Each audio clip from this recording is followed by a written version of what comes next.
It does not meet the test of a currency. I wouldn't be surprised if it's not around in 10 or 20 years. I think it's primarily going to be a means of doing illegal transactions. If you're stupid enough to buy it, you'll pay the price for it one day. Cryptocurrencies are the first step to a world with a global, programmable money.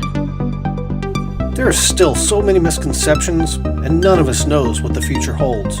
But one thing is certain, the future is clearly crypto.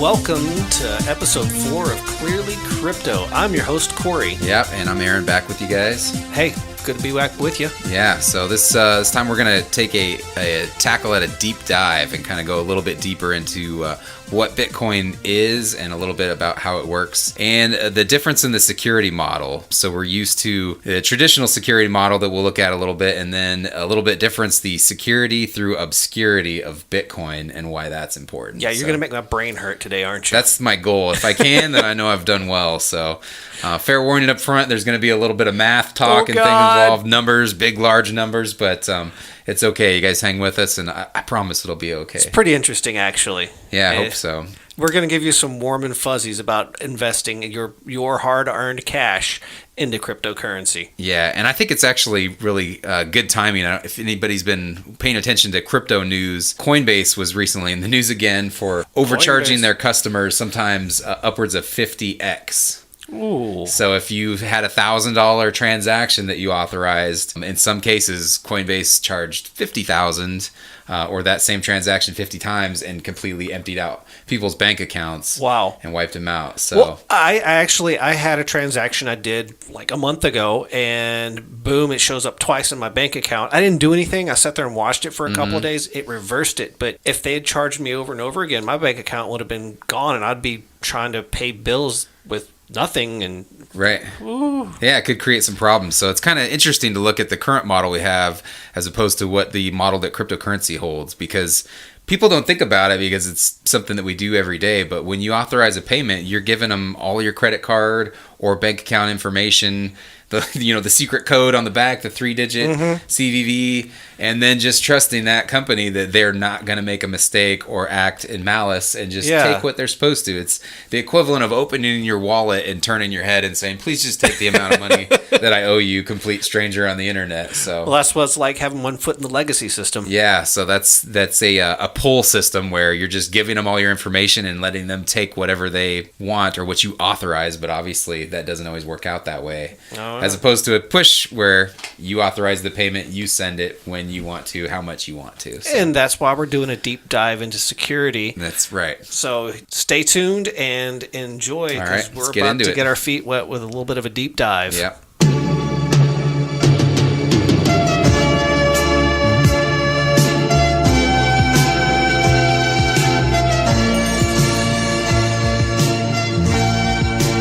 All right, Aaron, I've got on my wetsuit, I've got my diving tanks, and my oxygen regulator is set. Let's go do some diving. All right, let's see if we can stay afloat. So, security through obscurity. Right. What are we talking about here? So I guess to understand the Bitcoin model, we kind of have to look at the traditional banking system first. Okay. And really, traditional banks, they use the same type of encryption or similar encryption that Bitcoin and cryptocurrencies use. However, as we've talked about in the past, they have custodial wallets. So when you have your money with a bank, it's not really your money. The bank keeps it. They keep it in their data centers, and they aggregate this data. So they have these huge data centers full of servers, and it has everybody's personal information, all of their bank account information, and that's where they store it. Because, people, when they hear digital currency, they think, oh, there's some crazy new thing. But no, that's what we have in the traditional system is digital currency. Most of the currency in existence is just ones and zeros in, data centers that these large banks own and operate. So, but what happens when you do that is you create, again, a honeypot. So if you have 10 million customers' bank information and money in digital form stored there, you create more incentives for hackers to try to attack that. Right. And also there's a huge risk, I think probably a greater risk for physical security. You have a lot of people that have access to those data centers, and you kind of open yourself up for people looking for ways to get in. Get some steal malware that on their data. system. Exactly. And we see that happening all they're the time. Banks are basically hiding behind passwords and firewalls and that kind of stuff, because banks started off with physical security, and Right. then over time they've had to start layering this other stuff on. So it's not inherent to the currency they're dealing with. It's, Right. It's this cobbled together thing over time. Like, oh, we got destroyed here. We better fix this little part. Yeah, exactly. So what Bitcoin does is it kind of changes that security model. And again, it puts the onus back on the individual. So your coins, well, I guess first maybe we need to take a step back and look at what Bitcoins actually are. Yeah. So when you have a wallet, you don't actually hold any Bitcoins in that wallet. There's Right. no such thing as a Bitcoin. It's just a unit of account on the ledger. But I see pictures of them all the time. Yeah, you see those nice shiny golden ones, the little trinkets and tokens. But they don't actually exist. So you don't hold them in your wallet, and really you don't actually even send them to anyone. So it's just as we talked about before, it's an open ledger. Right. Everybody's keeping track of the ledger, and when you make a Bitcoin transaction, all you're doing is signing with your digital signature that you authorize somebody else to have those, and then it deducts from your balance and adds it to somebody else's. Okay. So we talked the old security model that we're all working with right now. Basically, it's all aggregated into their servers. So they're hiding behind the firewalls. They have to worry Right. about physical security. Somebody walking in with a USB drive and throwing some malware in there, or some idiot opening an email attachment, and now you have access to all the bank's money, which we Right. see Chase, Citibank, all these people have gotten hacked, and our information's gotten stolen and whatnot.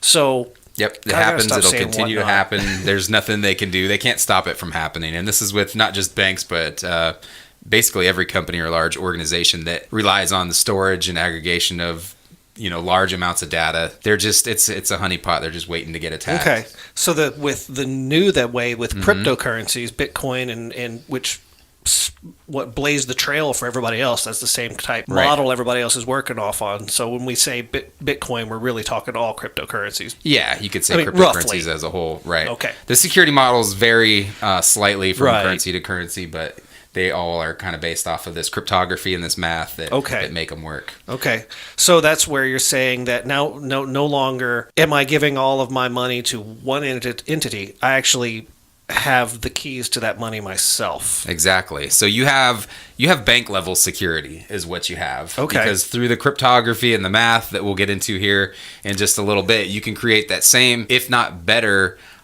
digital security that the banks have. But it's also better because nobody necessarily knows or can tie an identity to that. So you see those huge buildings, the Citibank, Chase, whatever. You know that they're storing large amounts of data in there. Hundreds of millions of dollars, billions of dollars. Yeah. So you know that, hey, we can attack this. We know where to attack. When you see a Bitcoin address, even if you see that it has, $1 billion worth of Bitcoins in it, you still don't necessarily know who that belongs to. So at that point, the only way you could really attack that is to go straight at it and attack the cryptography. So a full frontal attack, not getting around somebody's passwords and stuff, because Right. you don't know who I am. You can't come pick my life apart and figure out my stuff. Exactly. Doing a physical attack, breaking okay. in or something. You can try to brute force the cryptography, and we'll talk about that, but that's not going to happen. Short story. It's not possible. gonna happen. Right. Okay. Yeah. So let's jump into that a little bit then, Yeah. I guess. The cryptography and the amazing math. Sure. I was never a huge math buff. I know some people really think it's awesome. Not me. However, when it comes to Bitcoin, the math that's involved in making the system work, I think actually is pretty incredible. And it's really elegant the way that it's put together to make the system work. So when you let's take a look at what is a private key and a public key. okay. Yeah. Okay, so all a private key is a really, really, really big number. How and big if you're is it? able to guess my big number, then you can essentially have access to all of my Bitcoin or steal it or Yeah. whatever cryptocurrency. Computers can do that, though, right? No, they can't. They could try, but it's not going to happen. So let's talk about how big of a number is it. So we're dealing in numbers that are in the quindecillions. So when you generate a Bitcoin private key, all it is a number that's huge. We're talking in quintillions. That's like 10 to the 48th power. I can't even comprehend how You big can't. that is. I can't. No, most people can't. In fact, even when you know what you're talking about and you think you can comprehend it, I think most people probably still fall short. So Yeah. let's back it up a little bit and talk about how big those numbers are. So have you ever heard of a sextillion? Yeah, I mean, I've heard it. So if you guys have ever heard of Wolfram Alpha, it's a website, and they're kind of centered around math, but they have a lot of really cool tools, and they do some really fun estimations and things on numbers, large numbers. And Wolfram Alpha says that a sextillion is about the equivalent of grains of sand on the Earth. That's a couple. So that's a couple. So that's a lot. You think about every grain of sand, every ocean, beach, every desert. Underneath every ocean. Yeah, the entire planet, every grain of sand, all of those, that's, somewhere in the sextillions, right? So if you start thinking about that, well, can all the computers in the world, even if they work together, guess a number that was that large? For one particular...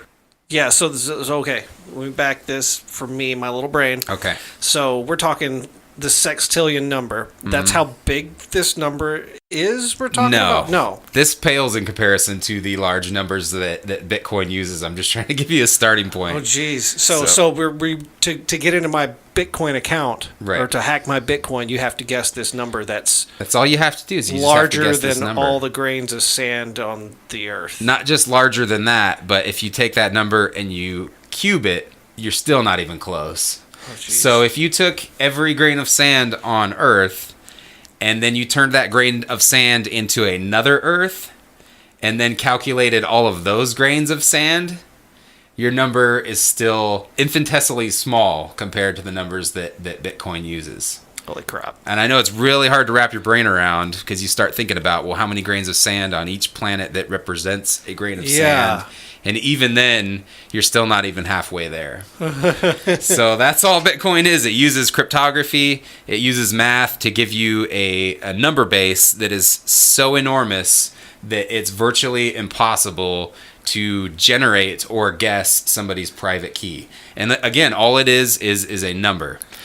So if you look at a Bitcoin private key, it's 64 characters long. The hex base 58 converts your private key into an integer. How do I get my own private sextillion bajillion number? So a lot of the wallets out there, whether you're using a hardware wallet or a mobile wallet or whatever, they have, again, it's more math and cryptography, but they have a way to randomly generate your number. Okay. But if you're concerned about that and you don't think that that's safe enough, you can actually take a coin and you can flip that coin 160 times.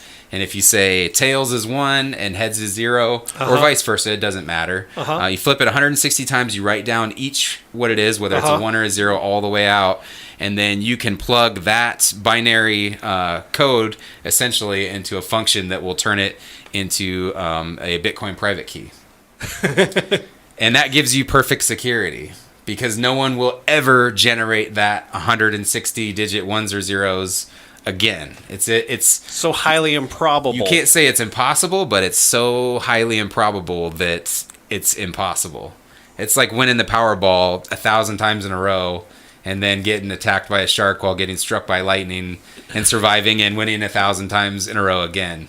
And even then, I'm not sure that the odds are on par. So it's kind of difficult to think about, but when you start thinking about numbers that large, that as soon as you generate a key, and you can generate them as fast as you can click. There's software out there. You can generate paper wallets or different wallets.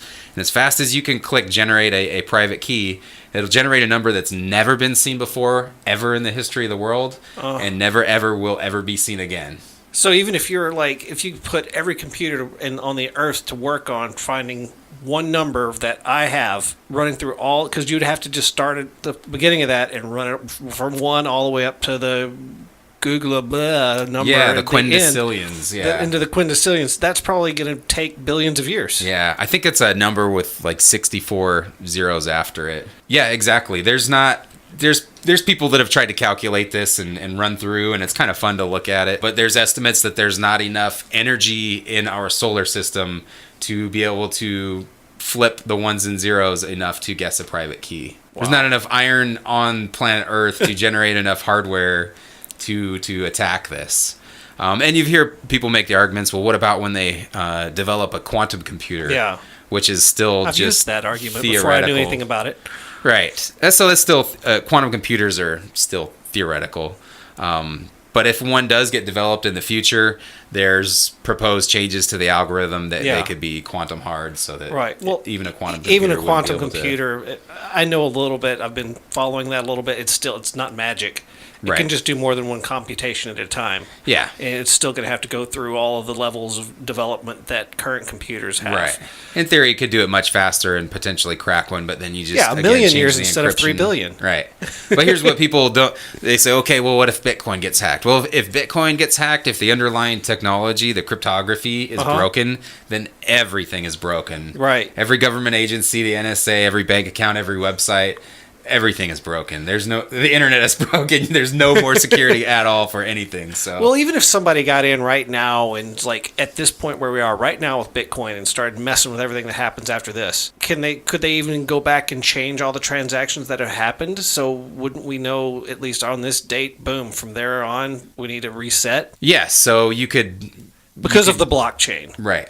Exactly. So you would have to be able to gain control, like 51% of the hash power across the entire globe, and then you would have to be faster than everybody else. Because even if you win that race and you fork Bitcoin, so you kind of change a transaction in the past and start creating new blocks, you have to maintain the ability to do that while everybody else is still mining on a different chain. So it's not theoretically possible. I mean, it is theoretically possible, but in practice, it's not going to happen. So let's talk about that. We say that, you hear the argument that Bitcoin's not backed by anything. Yeah. But it's just backed by different things. It's backed by math, cryptography, and it's also backed by the laws of thermodynamics, which is exactly what we're talking about. How much electricity it takes to secure the network, how much it would take to guess a private key. Yeah. All those types of things. So just to back it up a little bit and again kind of put it into perspective how big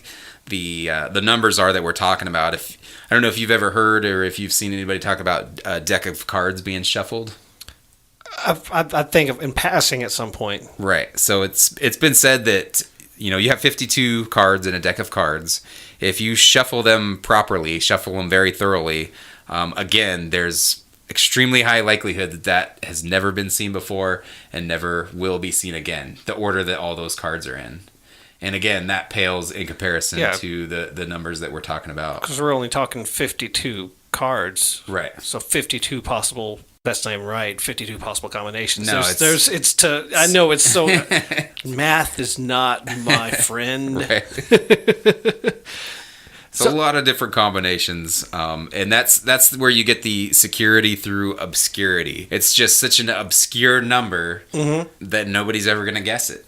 They can't guess it. It's too big, and all the computers working together in the world would never be able to guess that number. It's just too big. And this is all my private key. That's your private key, yep. So I'm the owner of a number that no one will ever be able to guess. Right. So when you see your that's number, my security. And it's, 3Z, 1B, 2L, FM, 00, that's just, again, a different representation of that number. Yeah, because that's not my actual number. That's just more or less the binary or what. Isn't that where that hash 58 or the hex base 58 converts it into an integer. Yeah, so your private key is a number, a really large number, but it's easier to represent when you use that. And basically that's what you do is you can take that huge quintillions number and stuff that into your hex base 58. It's just basically a hash function. Right. And then that spits out your jumbled, 3ZQ12, blah, blah, blah. Yeah. But it's a unique identifier that represents what that number is. Right. All right. So basically what we're saying here is, as opposed to a bank hanging on to my money and facing all the things that they face, my one little individual, have this awesome power that no one's ever going to be able to get into my own money because it's not being held custodially, in a custodial kind of a way by a bank. I have the codes to what I own. Yep. And no one else does. If somebody can guess that number, they can just take it. They can just say, nope, those belong to me now because they have your private key and they can sign it. But again, the security behind it is they'll never be able to guess that number. It's just too massive. It's really difficult to even comprehend numbers that are that big. But yeah, it is. Very. Yeah.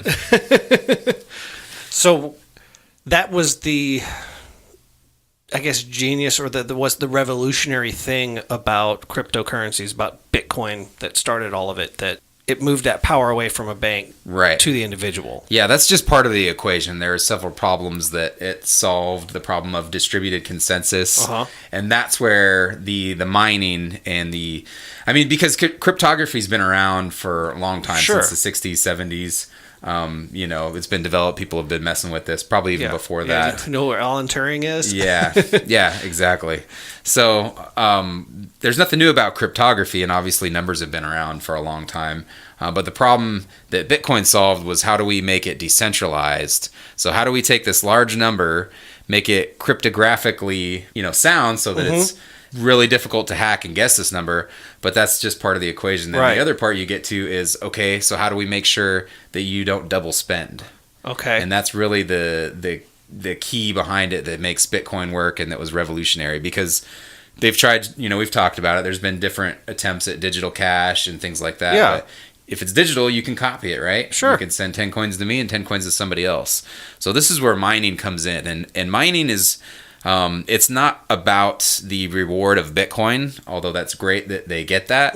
The whole point of mining is to order the transactions in such a way that you can't double spend. Okay. Makes it impossible. And it works through network consensus. So I guess we'll back up a little bit and kind of explain how that works. Yes, please. If I can. It's a complex subject, but... So once you have your private key, you have to have a public address. Right. So because people need to be able to find me, or I need to be able to give something to somebody so that they have my address. Right.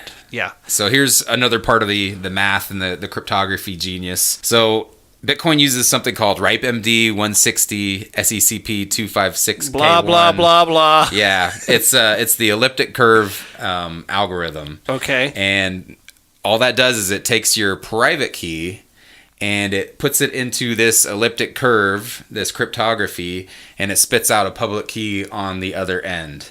So that's your public address or your public key, and that's where your coins are. That's what your coins are associated with. Okay. So that's the address to my house, but they don't have the key to my house. Yeah. That's a good way to put it. Okay. But what's genius about that is that that's a one-way door, what they call in math, it's a trap door. So you can always, with 100% certainty, create a public key from a private key, but there's no way to go backwards. Okay. So there's no way to say, oh, hey, look, this public key has all these Bitcoins. All I got to do is reverse engineer this cryptography, and then I'll have the private key. Okay. It's been shown time and time again through mathematics. It's called clock math, which is really confusing. I tried to Google clock math and I still don't get it. Yeah, I don't either. But I know that there's enough smart people and MIT professors in mathematics that have proven it time again that it's a trap door. So you can use cryptography and organize it in such a way that you put it in and you'll get the same thing out on the other end, but you can't go backwards. You can't reverse engineer one-way valve. Yep, just a one-way valve. So you put this number in, you send it through the elliptic curve, boom, you get your public address or your public key. Okay. This is the Clearly Crypto Podcast.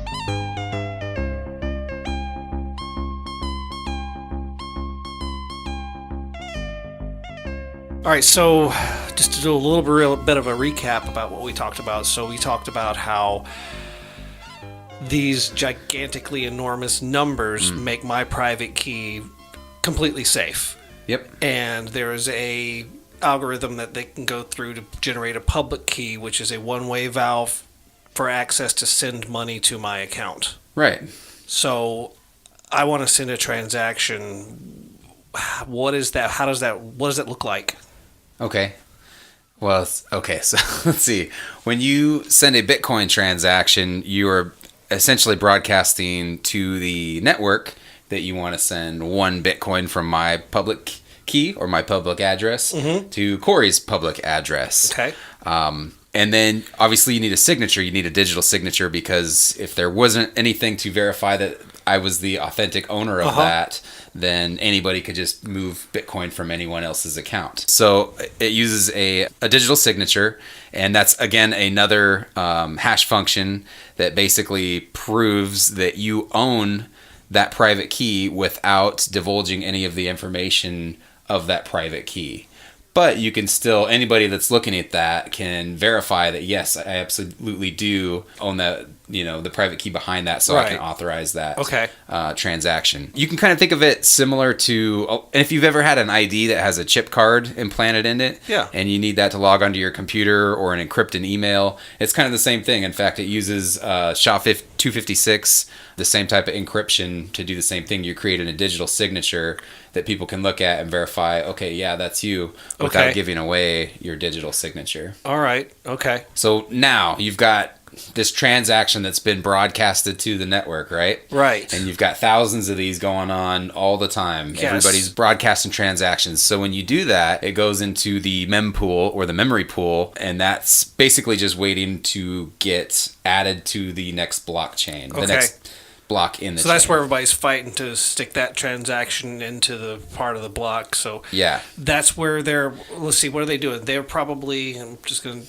tell me where I'm wrong on this. No. So I broadcast this transaction. It goes out to the entire network, and they're going to authenticate that it's a real public address that's going to and from, that the signature on it is authentic to me, and then they're going to place it into the blockchain so that it's a recorded transaction, and now that's set in stone. Right. Am I close? Yeah, that's pretty much accurate on how that works. So how they do this, though, is another complicated. So when miners are looking to create another block, really what they're trying to do is to, again, guess another number. This is different from guessing the number of the private key, but they take all the transactions, so they can pick and choose which transactions they want to include in the next block. And the way they do this is through fees. So miners get rewarded by completing a block with the issuance of new Bitcoin, but they also get whichever fees are associated with those transactions. Okay. So you can pick and choose what type of fee you want to pay based on how quickly you want your transaction to be included in the blockchain. Okay. So if I want VIP service, I can say I'm going to pay X amount. Yeah. If you are sending $1 million, or you're buying a car or whatever, that's pretty important. You want that included in the next block. You can pay a higher transaction fee than what the average transaction fee on the network is, and pretty much guarantee that you're going to be included in the next block, because the miners are going to want to include your transaction because they'll get rewarded with that transaction fee. Could that, and this is the skeptic in me, could that ever lead to just runaway transaction fees? Well, it's a competitive market. It's a fee-based market. So again, you're going back into market forces and whatever you're willing to pay for. So if I attach pennies to it, it's eventually going to get done? Well, even right now, so I guess we'll take a snapshot where we're at today. The transaction fees have dropped again back down to between like 10 to 15 cents to be included in the next block. When we went and had pizza the other night, I think I put a 10 Satoshi per byte fee, and that was like 12 or 13 cents. Okay. And it got picked up right away. Yeah. So if you look at the mempool and the size of backlog of transactions, there's a lot of theories out there that people were trying to tarnish Bitcoin. There was a collusion, an attack on the network to basically create spam transactions where they're just generating all kinds of really cheap transactions just to fill up the mempool. And then when you have a lot of transactions, then the fees go up because there's so many people fighting to get included into the next block that's going to raise the overall. I just worry about it shutting out your average person that doesn't have a whole lot of capital to be dealing with, and now I don't want to be losing a decent portion of if I'm doing $1 million transaction, I can probably afford to pay $100 to get it done real quick. Right. If I'm making $30,000 equivalent dollars a year, I'm not going to be looking to spend that much for a freaking transaction. Well, I think this could probably be a whole nother episode of Deep Dive talking about transaction fees and forks and what Bitcoin Cash try to accomplish and second layer scaling the Lightning Network. So we're getting far off topic. Yeah, we're getting way off topic on that. But well, obviously I'm interested. Hey, maybe you guys can tell us if that's interesting to you, because that concerns me. It really, it honestly, as a consumer, it concerns me. No, and it should. You don't want to overpay for your transactions. I thought that was part of the whole point of all this. Right. One of the points of all this. Right.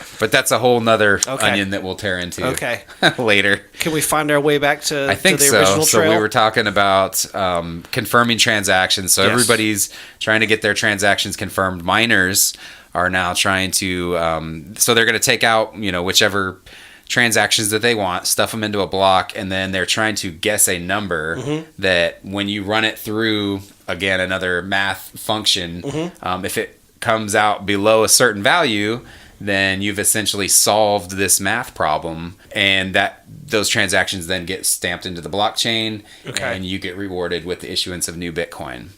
So pretty crazy. Yeah, a little bit. But it's really the way that it's set up is designed to prevent any type of double spends or anything like that. And it does work. It's security through energy, the amount of energy that it takes to actually find the answer to that math question and mine those Bitcoins. So frankly, it's not worth my time to brute force somebody's transaction. It's not. So let's look at that. So what does it take to actually mine the next block in the Bitcoin blockchain? Well, every 10 minutes a block gets mined. About every 10 minutes, somebody finds the answer to this math problem. Let's see, right now, so currently, I looked at this yesterday, the current hashing power of the Bitcoin network is about 23 million terahashes per second. And a terahash is a trillion.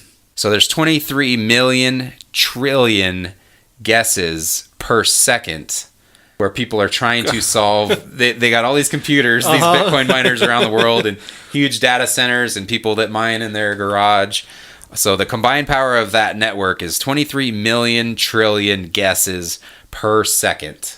That's a lot of computing power. Yes, and on average it takes about 10 minutes for somebody to guess that correctly. Once they get the correct value, they broadcast it. They say, hey, I've got this. I've put all these transactions into this block, and I've come up with the right checksum, and it's below this value. Everybody verify, and everybody does that, and then the race starts over.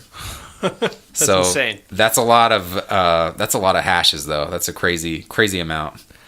Yeah, I can't even. And that obviously leads into another topic for a deep dive, which would be, that is a lot of computing power. What kind of electricity cost, resources, blah, blah, blah. Yeah. So that's a whole other deep dive at some point, because I know that's been a topic too, but with cryptocurrencies is what's the environmental cost? Yeah, that's actually something I do want to talk about. Not today, but I think that's really interesting to look at that. And Bitcoin is actually could be solving the green energy problem and crisis because it's decentralizing the production of energy, but we'll talk about that another day.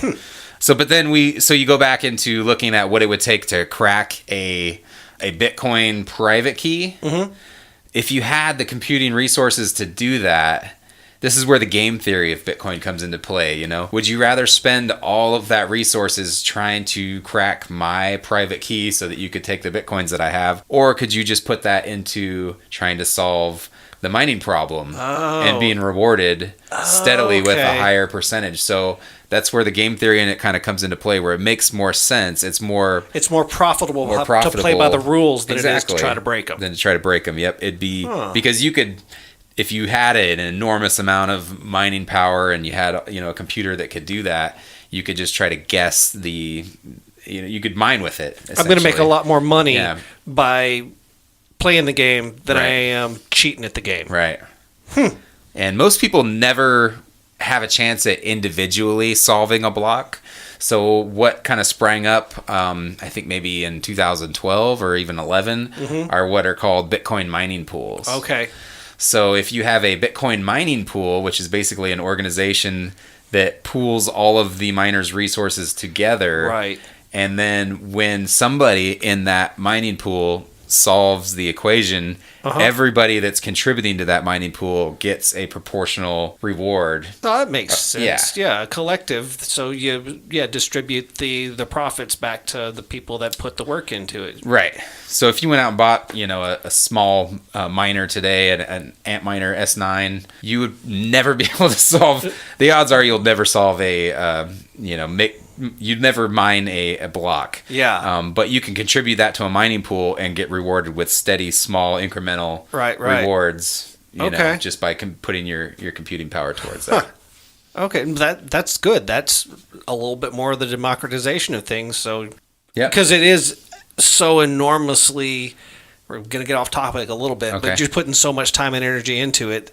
No one person is going to really be able, unless they have vast resources, going to be able to get these blocks. So you might as well parse it out amongst a bunch of people that want to work together. Right. Okay. Yeah, makes sense. I like that. Yeah, you strengthen the network because you have more people contributing towards it. Yeah. And that's really what the strength of the network relies on is the mining. That's what secures everything. If everybody decided tomorrow that they were going to stop mining Bitcoin, which is not going to happen, but if that were the case, then you could start mining and you could rewrite the whole blockchain if you wanted to. Wow. But because everybody is mining and confirming those transactions, is going with the honest chain, the longest chain within that, then that's what keeps it secure. So. Okay. So that's how we write my transaction? Yeah. Roughly? Very kind of high level without getting way too deep into it. I mean, to be honest, this is a very difficult subject. Just to grasp all the cryptographic mathematics and all that behind all of it, it's perplexing to me. It'd be kind of like trying to figure out our current system. Yeah. It is. Which is weird because that's what we're doing. I mean, we're trying to get everybody the warm and fuzzies here, really, is what we're doing. Yeah. Well, it's kind of fun to talk about, at least I think so. But you don't have to understand any of it. Yeah. The same reason why you can get on an airplane without understanding Bernoulli's Law and, fly across, the globe. Exactly.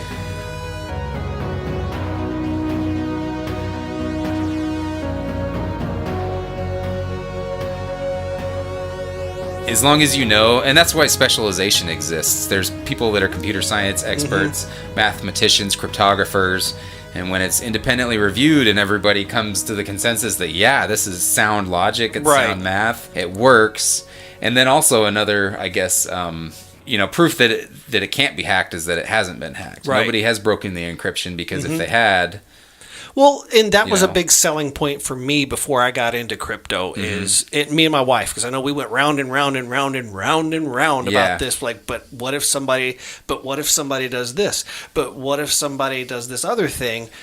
Because I wanted to know that my money was safe. Right. I didn't want to just drop $1,000 and it be gone tomorrow. So knowing at least a little bit about it, having just a little bit of knowledge to where I can parse out some of it, helps me feel secure. And, I'm worried about a lot of things with cryptocurrency, but the security of my transactions and my wallet, that's not one of them. Right. Which is, I think, kind of the whole point of what we're getting at. But it's amazing getting into kind of understanding the nuts and bolts of it. And how it works, why it works. Yeah. All that stuff. I mean, it's nerd stuff. Let's be honest. It totally is. Totally honest. Talking about math and cryptography and hash functions. But even for the layman... Not the most exciting, but but even for the layman, now you have a baseline of there is all this stuff that goes back into it that makes it secure. You don't just have to take my word for it. Right. And when you can tie it back to real world applications, I think for me at least that's what makes it cool because the math is boring and if you want to look at the elliptic curve and plot that out, you can do that. But when you put it towards a real world application, so you say now anybody in the world just through downloading an app can have bank level security or better than bank level security to store their own funds and be able to participate in the, have that economic inclusion that most people around the world don't have. That's the revolution and that's the promise. And I was texting with my brother this morning and he was like, well, what about this? Are you concerned that, this company is going to be adopting blockchain and that this is going to make it irrelevant? No, because the decentralization that makes Bitcoin work is what is going to make every other type of blockchain successful. So there's going to be some centralized blockchains that are useful in some areas, but the overall revolution, the decentralization of it, the miners are, it's different in different systems, but what makes it distributed and decentralized around the world that opens it up for innovation and for anybody to participate in, centralized organizations and companies, you can't compete with that. There's just can't even hold a candle to it. So nope, I'm not worried about that. Okay. Whether it's Bitcoin or another decentralized cryptocurrency, it's not going to go away. You can't compete with it. Yeah, no one's going to be able to get a monopoly on that because so many people are already. Yeah, and they've, Bank of America, I think, is leading the way. Have like over 100 patents that they've applied for, blockchain patents. But again, they're going to have to comply with all the U.S. regulations and laws and know every customer, every inpoint and outpoint of every transaction. And even then, they won't be able to, perform the same way that a decentralized system will be able to, or offer the same advantages. So yeah, and that's kind of just another case of if you're playing by the rules, it's a lot more rewarding than it is to try to go against the system. Yeah. And even if they were to come up with something, it was Western Union. They're trialing Ripple's payment system right now. But when I think about that, because Ripple has done this with several other large banks, governments. They were just working with I think the Central Bank of Japan, and now they're working with the UAE Central Bank. But they're not going to adopt that technology because it basically undercuts everything that their whole profit model is acting as a middleman and charging people. If they implement a decentralized blockchain, they're basically just cutting themselves out of the picture. There's no reason for them to exist. So, at least that's my opinion on it. That's why I don't think Ripple has a lot of hype around it, and they've been trialing with a lot of big, banks, governments. But so far, no one has actually picked up their technology, because I think when they try it out, and they go, wait a minute, where do we get a cut of this? We're not going to be able to afford to operate anymore. That's going to be that's part of the whole paradigm shift of now. What is your new profit model? Right. That's the possibilities are I don't even know. We're still such early days. Yeah, it is really, really early days still. So that's the hard thing to wrap your head around. Is yeah, there's these blockchains that are being built. WAN chain's a good example. They're building financial infrastructure that's open and decentralized that anyone can build on top of. So the applications and the things that are going to happen in finance, we can guess at, but the same way we didn't know, when we thought about the internet in the early 90s or computers in general, we couldn't imagine that you'd have a smartphone in your pocket and have, FaceTime the world in my pocket and everything else. Yeah. But I guess taking it back to the security part that we're talking about, that is why the big companies are trying to get, not because they're just trying to copycat Bitcoin. Right. It's because the blockchain is such a good technology that they see the usefulness in it. They see the security. They see it'll save them time, money, security issues. Yeah. I think so. They're looking at least. They're curious about it, and a lot of them have changed their tune. Recently, J.P. Morgan just released I don't know if it was like a 50-page PowerPoint talking about blockchains, and they're actually saying that, hey, I don't think this is going to go away. This is looking like it could be really promising, but again, it's kind of a catch-22, because if they adopt some aspects of it and try to incorporate some of it, well, what's to stop people from just going that next step? And why would you want to go through JP Morgan coin and giving them a cut of it or whatever, when you can use a different model that's completely decentralized, that they're not necessarily trying to make a profit off of you, and it's open to better innovation and probably better security through a different model. So they're kind of at a so point. if you decentralize it, you're losing some of that security. No. How do you mean? Well, I mean, so because part of because we were talking about mining, that's actually part of the security of it, because you have the private key, the public key, and you have all these different people working on keeping it all in line. Bad use of words, but whatever. I got you, though. I hope you understand what I'm saying. But when you are centralizing it to just this one company that's using it more as like an intraweb, right? There's not as many. They're holding the ledger. Right. So I think I misheard you or misunderstand you. Okay. You said when decentralization. Centralizing. Yes, Yes, centralization creates more of a security risk. When Yes. you decentralize, you make the I system said it wrong. more robust, more secure. Yes. Yeah. Okay. So right. So if you centralize it, Right. then it's just one entity working on it, and it's a lot more. Because the part of the security is the fact that it is decentralized, that so many people are working on this. Right. There's no one particular attack vector. You would have to go after each person individually, which is like we're talking about the current, security business model of banks and big companies. They put everybody's data all together. So if you once you're in, you have everything. So, kind of like, okay, so in our world of terrorism that we live in now, we have a power grid that has a whole bunch of power generating stations, but you could knock one out and that could knock the whole grid out, or at least a large portion of the grid. Where if you had a decentralized grid where everybody has solar, wind, Right. batteries, their own fire pit, I don't know, whatever. Yeah. But if it's all over the place and you're not going to be able to knock out millions of people just to knock the whole grid out. Yeah. You'd have to take all these tiny little hits to do it, where the current model that we're dealing with banks is they're one big nuclear power plant, and you can shut the whole grid down just by going after them. Yeah.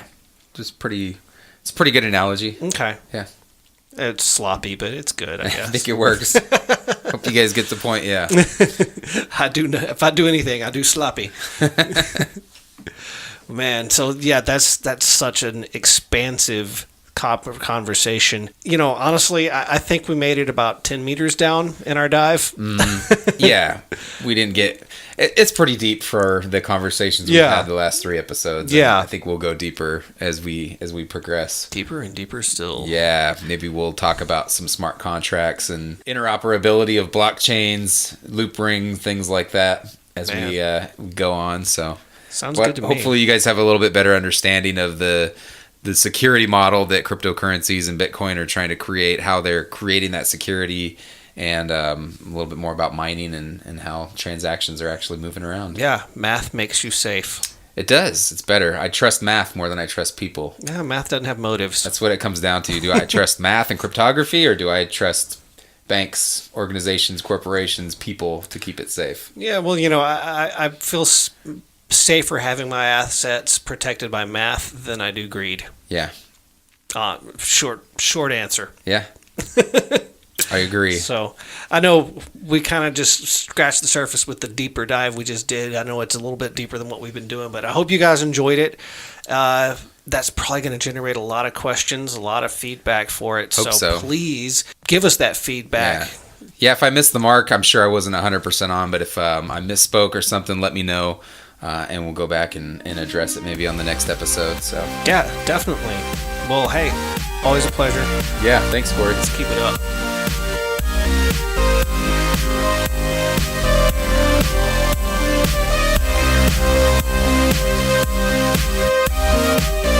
Well, I guess that'll about wrap it up for episode 4 of Clearly Crypto. Yeah, it was a deep dive, but thanks for hanging with us. Heck yeah, guys.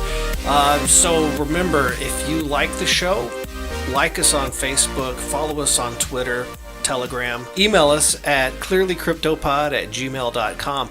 Also, if you found us on iTunes, give us a 5-star. Give us some feedback on that. If you like the show and you want other people to hear it, that's probably going to be the fastest way to get our name out there. Tell your friends, tell your mom. There you go. Spread the word. This is all grassroots stuff, so get it out there. Hopefully you guys are learning some stuff and you can help others to learn, because the future is clearly crypto. It's coming. It won't be stopped. The more you know, the more power you have. All right, guys. Hope you enjoyed the first 4 episodes. We're going to be back at you with more in hopefully a month or less. Yeah, we'll see how it goes. Yeah, I know we still haven't decided on a hard recording schedule, but we do it when we can. That's right. We'll get there. So no more than a month. We'll make that promise. Hopefully more episodes than one a month, but no more than a month before we come out with the next one.